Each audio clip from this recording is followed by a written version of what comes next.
Okay, continuing on with changes that made the system more democratic, the changes we refer to collectively as um, the new democracy. I want to point out one thing I probably should have put up front, but it doesn't matter that much where I put it. Um, None of this was at the federal level. There were no federal laws involved.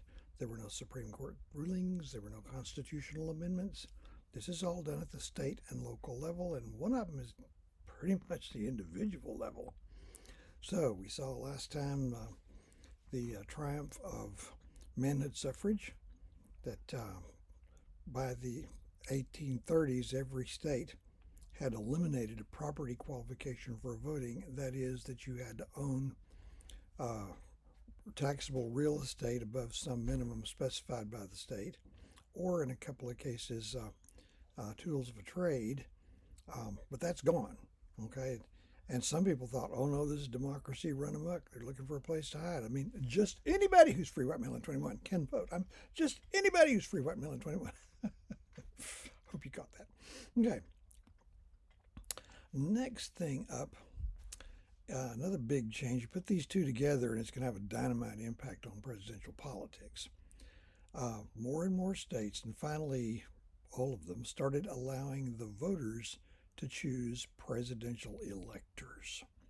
I don't have figures I'm sure of how this started out in the first presidential election or two, but um, as you should know, the way it works, each state, when there's a presidential election, chooses a number of electors equal to its whole congressional uh, delegation, the senators and representatives combined. Okay? And that many people, and they cannot be office holders at any level, they then elect the president and vice president. Now, at first, since the state can choose them any way it wants to, the original states pretty much had the legislature choose the electors. By the first contested election in 1796, by that time there were 16 states, and you could check the supplements, at least 6 of them, and maybe as many as 10, but I think it's 6, were allowing the voters to choose the electors. That increases generally kind of back and forth.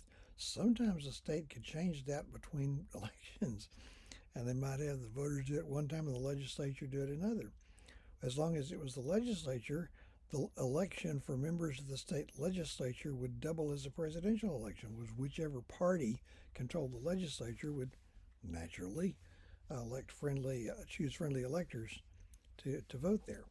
Okay, by the end of the 1820s, all the states except one, guess who, South Carolina, were allowing the voters to choose the electors.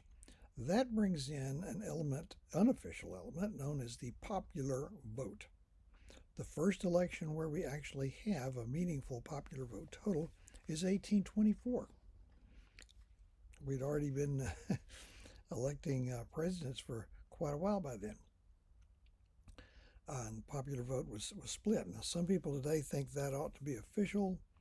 It's not likely to become that way because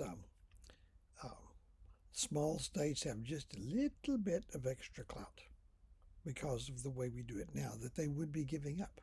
The states with the big populations would pick the president and vice president if we did away with the electoral college the way it's fixed. Somebody went over all the elections of the 20th century and determined that none of the other proposed methods for choosing electors would have produced a result that agreed with the popular majority as much as the present electoral college did. But anyway, you've done two things at once. You have allowed into the system large numbers of not particularly well-educated or politically experienced men who are easily stampeded, bamboozled, attracted to shiny things, and also allowed them into the process of choosing those people who will choose the president and vice president. That's going to have a big effect. Okay. So the keywords here, voters choose presidential electors. Third thing was further evolution in the nominating process. How do candidates get nominated? Now, back before the revolution, the very idea of political organizing in any form was so radioactively unpopular that sometimes like-minded local leaders would get together under deep cover of somebody's hayloft at 2 in the morning to choose who they're going to back. That's out of the closet by the early national period. But still, you had closed groups of closed invitation-only groups of party leaders choosing the nominees. Nobody has a problem with that at first, but eventually it comes to seem strikingly undemocratic. Now, the way the presidential candidates were nominated starting in 1808, when our parties were the Republicans and the Federalists. They started using the Congressional Party Caucus. Nobody's completely sure where the word caucus came from, but that would be a closed meeting, in this case, of, say, all the Federalists in the House and Senate get together in a closed meeting, pick their party's nominees. Republicans, same thing, undemocratic. So moving into the 1820s, to make it more apparently open, parties started using open conventions, where there would be a process for selecting delegates. They would meet sometimes at the local level, the state level, and they'd be chosen from different locations, and they would meet and openly nominate the candidates. That looked like it had more public participation. Those things can be rigged, and they were enough that we don't use those anymore either for nominating procedures. We began using primary elections. You probably heard of those last spring. Those are nominating elections. Okay. The first national nominating convention was held by our very first ever third party. This was in 1831, leading up to the presidential election of 1832.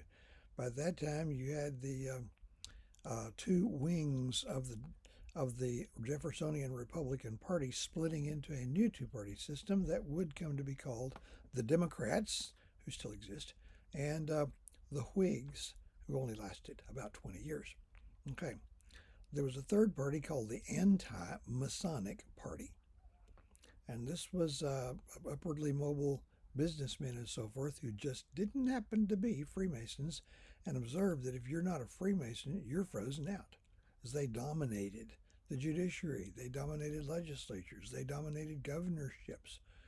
They did play a basically constructive role at the time of the Revolution, but it looks just too closed-fisted for most people.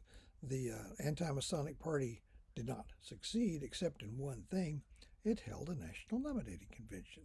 The following year, both wings of the old Republican Party, then committing political mitosis and splitting into a new two-party system, they followed suit. And from that day to this, all presidential candidates or nominees of major parties have been officially chosen at national nominating conventions. It's been just a formality for a long time now, until within my memory, it was high suspense, because you wouldn't know until the convention.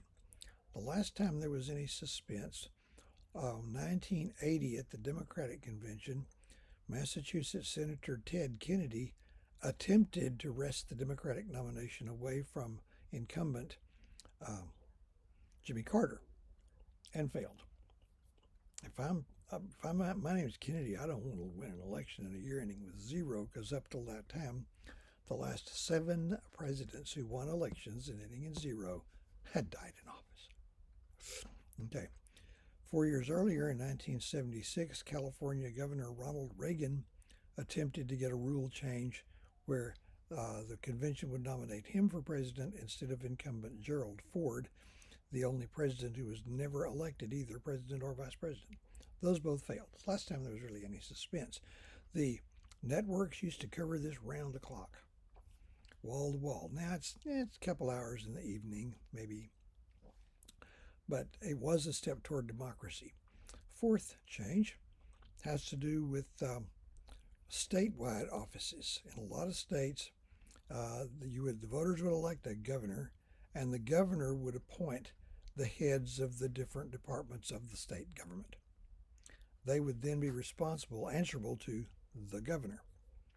Well, that looked undemocratic, so there was a trend towards states altering their constitutions so that all these officials were elected statewide. Okay, it pretty much defanged the governor by making these officials answerable to the voters and not the governor. Texas is pretty much like that. Our state constitution dates from the year 1876. It is the fifth state constitution we've had, and it was a reaction against a top-down centralized government during Reconstruction headed by a Republican named Edmund J. Davis, a Unionist. Texas born and bred, but he led a regiment of cavalry in the Union Army during the Civil War. He was bitterly hated and had a bad rap until recently, and now the way the wind has changed, I'll go along with this. He's looking a whole lot better. But the Constitution, the governorship of Texas is among the weakest of the 50 states. Highest paid, but weakest. Okay, so appointed offices are made elective at state level. Finally, individual level, the act of voting. For a long time, voting was completely public. An election would be held over several days. There'd be kind of a carnival atmosphere. There'd be some public building where, maybe on an outdoor porch, the vote tabulators would have their tables set up. And if you qualify as a voter, you're kind of up there, and you might not be sure you can vote for, but you're kind of making sure everybody notices who you are. You're a voter. As I said, you walk a little taller and talk a little louder. You want everybody to see you do this. When your turn comes, you tell them who you're voting for, and they mark it down. It was called viva voce voting. That would mean probably as a figure of speech, live voice. It's also called stand-up voting, and people defended it. Okay, any proud red-blooded American man ought to be willing to stand up and be counted.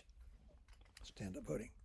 Well, that changes when you start allowing wage earners to vote, because just before they left to go to the polls, their employer told them you might as well not come back tomorrow unless Henry Clay wins. And before he gets there, a bunch of plug uglies drag him off in the alley and say, "You better vote for Andrew Jackson or we're going to rearrange your facial features." What you going to do? Voting's public. What you're going to do is get yourself a piece of paper and write on there the names of who you're voting for, and hand them that piece of paper and hope they can interpret your handwriting and will be honest. The tabulators caught on pretty quickly, and they start, put this big old fishbowl looking thing out there, and you spindle the thing up. We know this from paintings and illustrations. Chunk that in there. That's the origins of the secret ballot. It was not official. Parties caught on and started printing their own ballots. They were called tickets. And the Democrat ballot would have all the Democrats, and the Republican ballot would have all the Republicans. Splitting a ticket was unheard of. And since not all voters were literate, they started using colors. Republican ballots were light blue. Democrat ballots tended to be pink, so illiterate voters could vote by color. Okay? And sometimes elections were stolen when one party would just print its ballots on the other party's color. That gave us Republican blue and Democrat red, which, if I'm remembering correctly, didn't change until about the 1980s. Be a story on that. Okay. The so-called Australian ballot was adopted nationwide between the turn of the last century and about 1910. Printed up at government expense, has all the official candidates of all the parties distributed, one per voter only at the polls.